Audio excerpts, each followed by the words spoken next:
Saturday mornings were Michael Carter's favorite. It was the only time of the week when his busy FBI schedule slowed down enough for a simple family outing. That morning, he promised his wife Angela and their 2 kids, Maya and Jordan, that they would do a quick grocery run before heading to his mother's house for lunch. The air outside was cool, and the sun was bright. Michael parked the SUV in front of the small-town grocery store, the kind where everybody seemed to know each other. It wasn't their usual store, but they were passing through and decided to stop. The kids raced to grab a shopping cart, laughing over who would push it. Inside, the store smelled faintly of fresh bread and coffee. Angela began ticking off items on her list, while the children argued over whether to get chocolate or strawberry milk. Michael followed behind, pushing the cart, smiling at the simple joy of the moment. But then, he felt eyes on him. At first he thought it was just a passing glance from another shopper, but as they moved to the produce section, he noticed 2 police officers near the deli, watching them closely. The stares weren't casual. They were deliberate, heavy, the kind that made the back of your neck tense. Michael said nothing. He had been through situations like this before. But when Maya reached for a box of strawberries, one of the officers stepped forward. "Sir," the taller officer said in a firm voice, "we've had a report of suspicious activity. We need to ask you a few questions." Michael blinked. Suspicious activity. We just got here. Angela's hand tightened on the cart. "Is there a problem?" she asked, her tone polite but guarded. The shorter officer replied, "We had a call about a family matching your description, possibly shoplifting." Michael's stomach twisted, not from fear, but from frustration. "We haven't even started shopping," he said evenly. Still, the officers didn't back off. They began following the family down the aisle, asking where they were from, why they were in town, and demanding to see ID. Other shoppers began slowing down to listen, pretending to browse while stealing glances. Angela's face flushed with quiet anger. She bent down and whispered something to Jordan, who was clutching the edge of the cart, his eyes wide. Maya stayed silent, holding onto her mother's arm, her cheerful mood gone. The taller officer stepped in front of Michael's cart. "Sir, I'm going to need you to step outside so we can sort this out." Michael stared at him, his patience thinning. He glanced at his wife and kids, who were looking to him for reassurance. "Officer," Michael said calmly, "we haven't done anything wrong. If you have a legitimate reason, tell me now. Otherwise, you're harassing my family." The officer crossed his arms. "I'm telling you, this will be easier if you cooperate." Michael slowly reached into his pocket. The officers stiffened, hands hovering near their belts.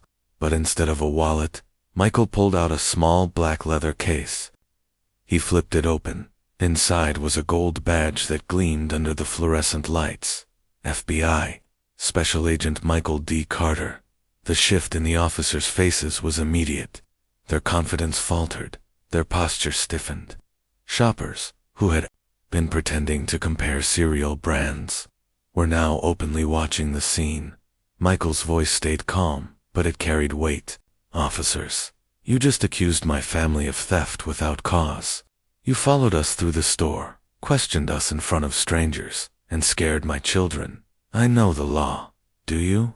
The shorter officer opened his mouth, but nothing came out. The taller one cleared his throat and muttered, "Must have been a misunderstanding." Michael held his gaze. "You're right about one thing. It is a misunderstanding. One that will be documented." Angela reached for his arm, urging him toward the register. The children walked close, still shaken. As they left, Michael didn't look back. He didn't have to. The silence behind them said enough. But deep inside, Michael knew this wasn't over. Incidents like this always had a way of spilling into other parts of life, and soon he would discover just how far the reach of quiet prejudice could go. The ride home from the grocery store was quiet. The children sat in the back, staring out the windows, still processing what had happened. Angela kept glancing at Michael, sensing the storm building behind his calm expression. "Don't let them get to you," she said softly, placing her hand on his dot. Michael nodded, but didn't answer. He knew the officer's stares. The way they had followed him, it wasn't just about the store. It was a reminder that no matter his badge or title, some people would see only his skin. When they pulled into their driveway, Michael noticed a stack of envelopes stuffed into their mailbox. Most were bills and advertisements, but one caught his eye. The envelope was thick. The return address from a law firm he didn't recognize. He opened it at the kitchen table while Angela unpacked groceries. The letter inside was short, too short for the weight it carried. Notice of sale, in accordance with state property statutes. The Homeowners Association has exercised its rights to sell unused land parcels under its jurisdiction. Michael stopped reading. His eyes scanned the page again and again, unable to believe it. They were talking about his land, the 1,500 acres he had inherited from his grandfather. Land that had been in the Carter family for generations. Land he had always planned to preserve for his children. Angela noticed his stillness. "What is it?" she asked, wiping her hands on a dish towel. "They sold it," Michael said, his voice low. "The HOA, they sold the land." Angela frowned. "That's impossible. They can't just sell your land." Michael handed her the letter. "They think they can?" Angela's eyes scanned the paper, her mouth tightening. "They have no right. Your land isn't even part of this HOA." Michael leaned back in his chair, his mind racing. He knew every boundary line of that property. His grandfather had walked it with him as a boy, pointing out the old oak tree that had stood for over 100 years. The stream that ran through the northern edge, the field where wildflowers bloomed every spring. How could they think they could touch it? Angela asked. Michael shook his head. "Because they thought I wouldn't fight back. Or maybe they thought they could bury it in legal jargon and I wouldn't notice." Angela's anger was rising. "This is theft, plain and simple." Michael's voice grew colder. "It's not just theft, it's arrogance. They think they can take what's mine, profit from it, and I'll just move on." He pulled out his phone and began making calls, first to the county clerk's office, then to a friend in the state attorney's office. Every answer he got made him more certain. The HOA had filed forged documents, claiming his land had been abandoned due to unpaid assessments. The assessments, of course, had never existed, because his land was never under their control. To begin with, Angela sat across from him, watching the determined look on his face. "What are you going to do?" Michael looked up, a slow fire building in his eyes. "I'm going to take it back, every acre, and when I'm done, they'll wish they'd never heard the name Carter." That night, Michael stayed up late in his office. He went through old deeds, land surveys, tax records, everything his grandfather had passed down. The proof was there, solid and undeniable. The land was his, and yet the HOA had already sold it to developers. Contracts had been signed, and construction plans were in motion. The arrogance of it all burned in his chest. He thought back to the grocery store, to the officers who had looked at him like he didn't belong. Maybe this wasn't just about money. Maybe it was about sending a message, the same message he had heard his whole life. "You don't belong here." Michael leaned back in his chair, staring at the old black and white photo of his grandfather hanging on the wall. "They made a mistake. Grandpa," he murmured. "They forgot whose blood runs on this land." The fight was no longer just about property. It was about respect, about legacy. And Michael Carter wasn't the kind of man to back down. Morning sunlight spilled across Michael's desk, but he didn't notice. His office was covered in papers, property records, legal filings, HOA meeting minutes, and printed emails from real estate developers. Angela walked in, holding 2 cups of coffee. "You've been at this since sunrise," she said softly. Michael rubbed his eyes, but didn't look away from the papers. "They think they're smart, he muttered. They filed those forged documents so fast, they thought no one would check, but they left fingerprints all over the trail. Angela set the coffee beside him. What can you do? Michael leaned back, a spark of satisfaction in his eyes. More than they think.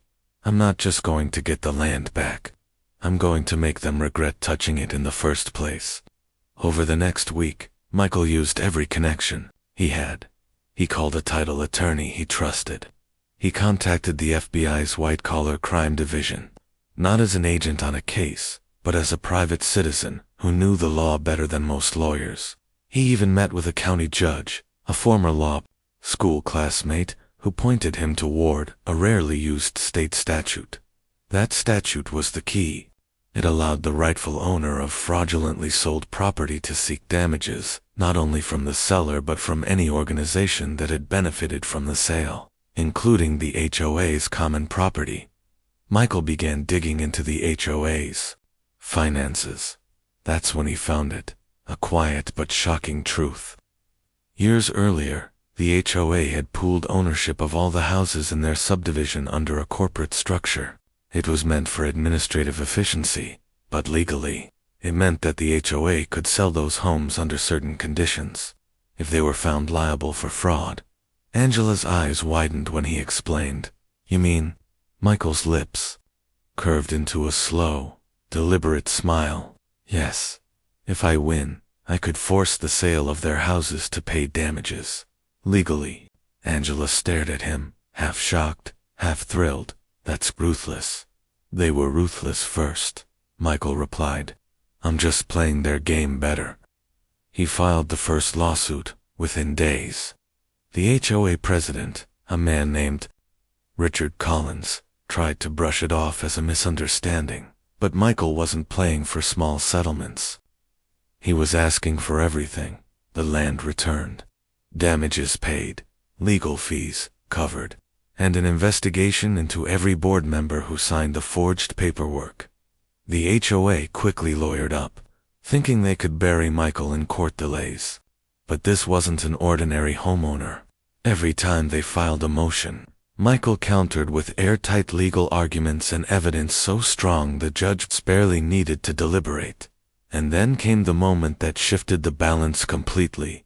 During a deposition, one of the HOA's junior members admitted under oath that Collins had openly said, "The Carters don't use the land. We might as well make some money off it before they figure it out." That sentence was all Michael needed. It proved intent. Angela was at his side when the judge ruled the HOA had acted with willful fraud. Damages were awarded in full, a figure so large the HOA couldn't possibly pay without liquidating assets, which meant the clause in that old statute was triggered. Michael now had the legal right to seize and sell the HOA's shared property, including the homes of the very people who had signed away his family's land. Angela looked at him that night and asked, "Are you really going to do it?" Michael glanced at the photo of his grandfather. Again, his voice was quiet but firm. "They sold my family's legacy. I'm just returning the favor." The next morning, Michael instructed his attorney to begin the process. Notices would be sent to the homeowners soon. The same cold surprise that had hit him when he opened that letter was about to hit them harder. It started on a quiet Thursday morning. Most of the residents in the Maple Ridge subdivision were still sipping their coffee when the knock came at their doors. Each one found the same thing, a plain envelope, stamped with a legal seal. Inside was a short, blunt notice, pursuant to the judgment in Carter v. Maple Ridge Homeowners Association. This property is subject to forced sale in order to satisfy awarded damages. The reaction was immediate. By noon, the HOA president's phone was ringing nonstop. Richard Collins stood in his kitchen, pacing in his bathrobe, shouting into the phone, "This is ridiculous. He can't sell our homes." But the voices on the other end, panicked neighbors, furious board members, all asked the same thing: "Is this real?" And yes, it was. By that evening, a group of residents had gathered in the HOA clubhouse. The air was hot with anger. People waved their notices, demanding answers. "How can he do this?" a woman shouted. "I've lived here for 15 years. "This is our property," another man added. "He can't just take it." Collins slammed his fist on the table. "I'm telling you, this is a bluff. He wants to scare us into settling. We just need to hold our ground." But a thin, nervous man in the corner spoke up. "No, I called my lawyer. It's not a bluff. The court gave him the right. If we don't pay, he will sell." The room fell into a tense, heavy silence, while panic spread through Maple Ridge. Michael was in his home office, calm as ever. Angela came in with a cup of tea, setting it beside him. "They've started calling," she said quietly. Michael nodded. "Let them." "Some of them have kids," Angela reminded him. "They're scared." Michael's eyes didn't soften. "So was I, Angela. When I opened that letter and realized they'd stolen my grandfather's land, I was scared and angry. And when I think about how easily they thought they could get away with it, I stopped feeling sorry for them." Angela sat down across from him. "So this is it? You're really going through with selling their houses?" Michael looked straight at her. "They took my legacy. I'm taking theirs. And I'm doing it by the book. They can hate me all they want, but every step I take is legal.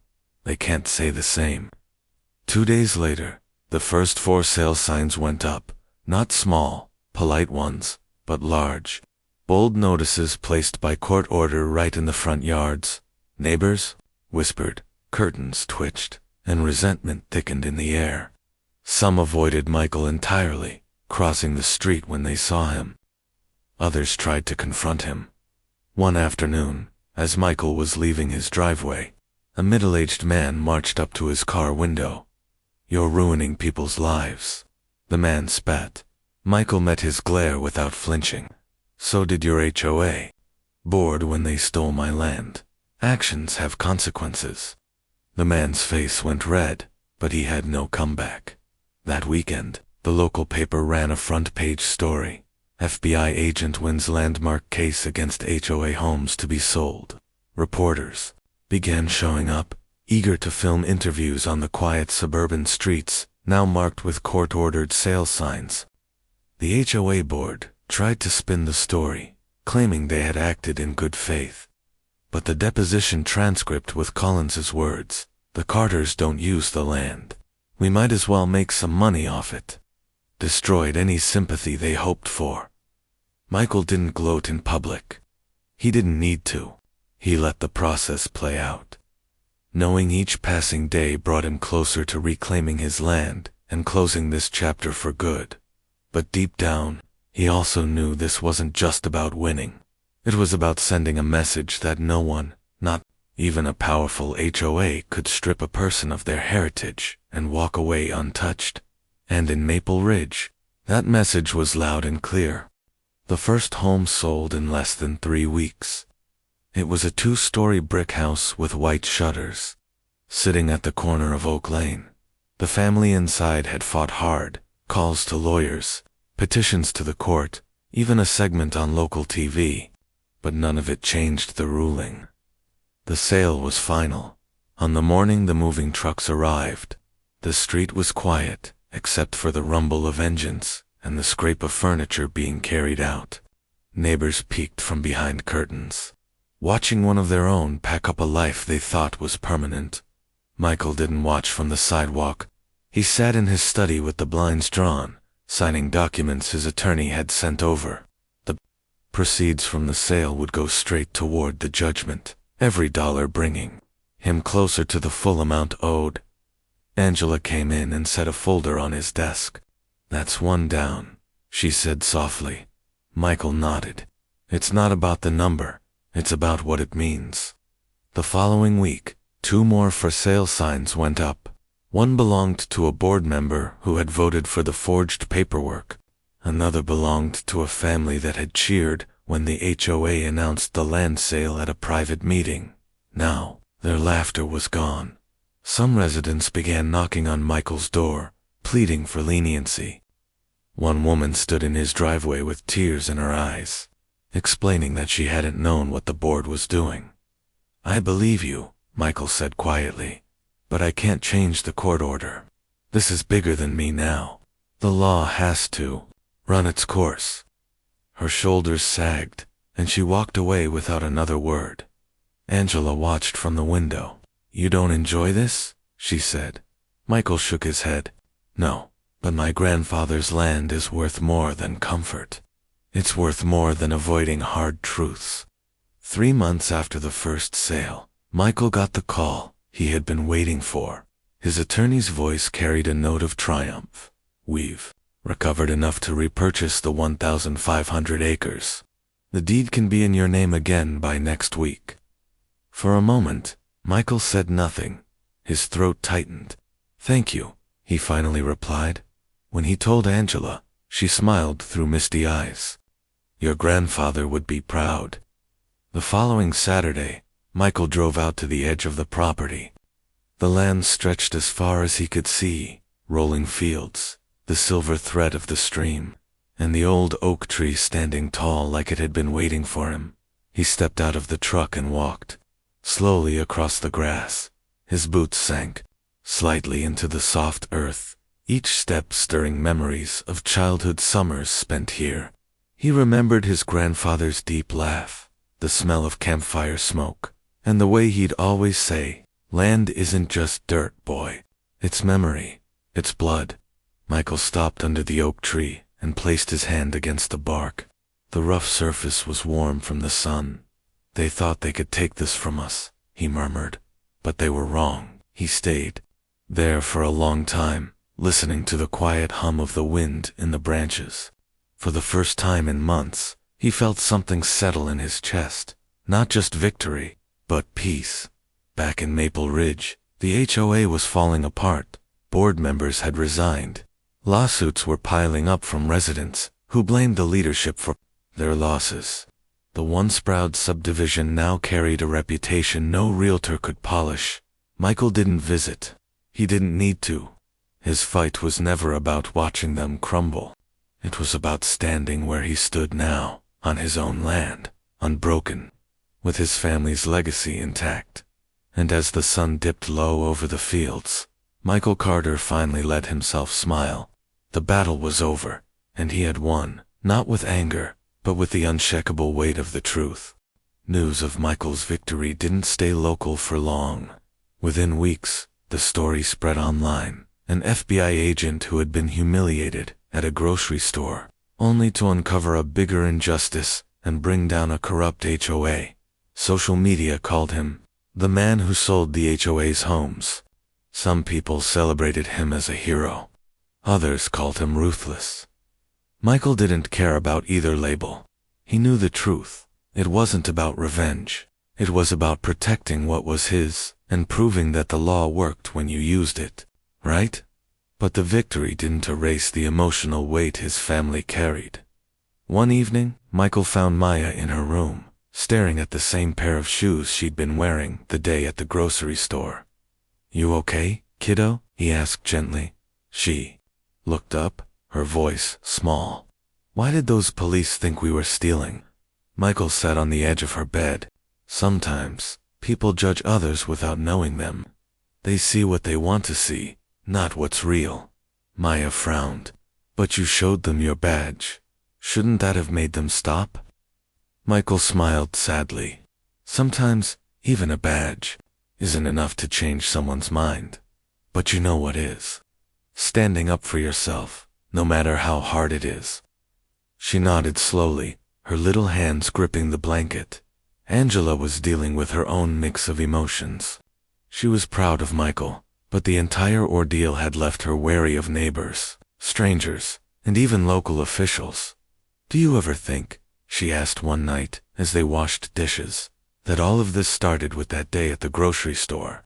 That one small injustice opened the door to everything?" Michael dried a plate, thinking, yeah, and maybe that's the point.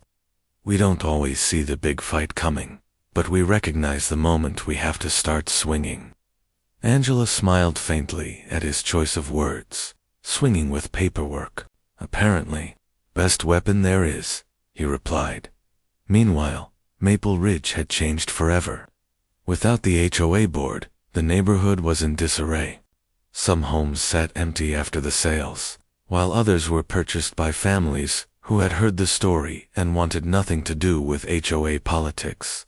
The manicured perfection of the lawns began to fade, and the air of superiority the subdivision once carried was gone. At the grocery store, where it all began, the two officers who had stopped Michael were no longer there. Michael later learned they'd been transferred after a formal complaint. He didn't follow up. He didn't need to. His focus was on his family and his land. One Saturday, he took Angela, Maya, and Jordan out to the property. They packed a picnic and spent the afternoon under the old oak tree. Jordan ran through the tall grass, pretending to be an explorer. Maya picked wildflowers and braided them into a crown. Angela leaned against the tree, smiling at the sight of her family enjoying the place that meant so much to Michael. This feels right, she said. Michael nodded, watching the kids. This is why I fought, not for court victories or headlines, for this.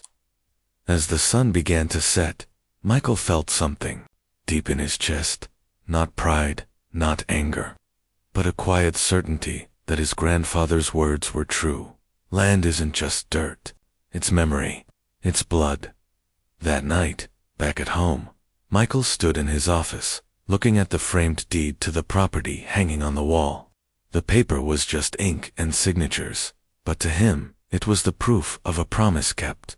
The fight had cost him time, peace, and no small amount of energy. But it had given him something greater, the knowledge that when it mattered most, he had stood his ground, and for the Carters, that would be remembered for generations. The courtroom was packed. The air felt heavy, charged with tension. On one side, members of the HOA sat in stiff suits, their eyes darting away whenever Malik looked their way. On the other, neighbors, townsfolk, and reporters filled the benches, eager to hear the outcome. Malik stood tall in his dark suit, his FBI badge tucked neatly into his pocket. He wasn't here as an agent, he was here as a man who had been wronged. A father defending what was his. Judge Harris, a stern woman with silver hair and sharp eyes, adjusted her glasses.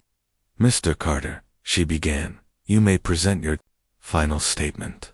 Malik stepped forward, his voice calm but steady, carrying the weight of every sleepless night. Your Honor, he said, looking directly at the judge, this case is not just about property lines or paperwork. It's about trust. It's about a group of people who thought they could quietly take from someone because they assumed no one would fight back. They were wrong.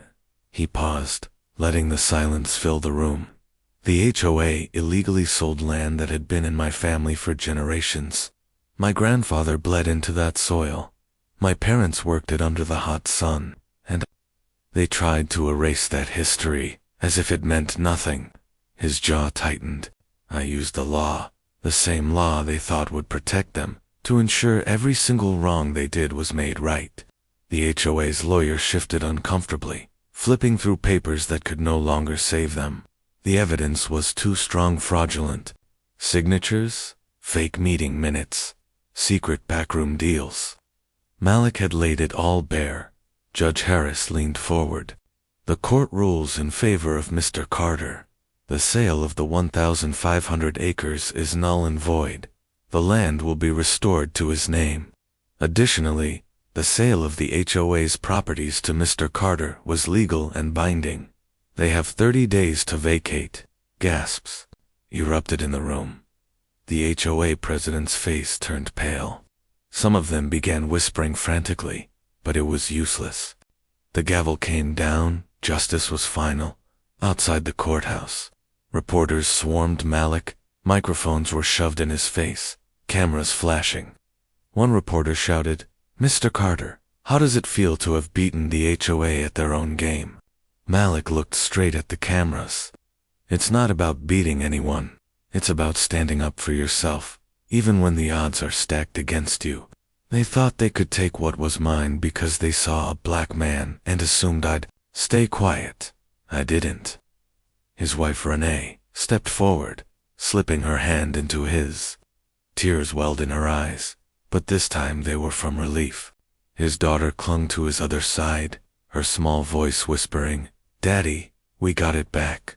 He smiled down at her. "Yes, baby, we got it back." Word spread quickly through the community. People who had once stayed silent began speaking up about their own unfair treatment by the HOA. Malik's win gave them courage. One elderly neighbor stopped him on the street a week later, pressing a hand to his arm. "You didn't just fight for you," she said softly. "You fought for all of us." That night, Malik drove out to the land. The sun was setting, casting a golden glow over the rolling fields. He stepped out of the truck and walked slowly across the soil, feeling the earth under his shoes. This was more than land, it was legacy. It was family. And now, it was secure for his children, and their children after them. He stood there a long while, breathing in the cool evening air. Somewhere in the distance, a bird called out, and Malik felt peace settle into his chest. The fight was over, and he had won, not through rage, not through revenge, but through patience, persistence, and the unshakable truth. Justice, real justice, was his.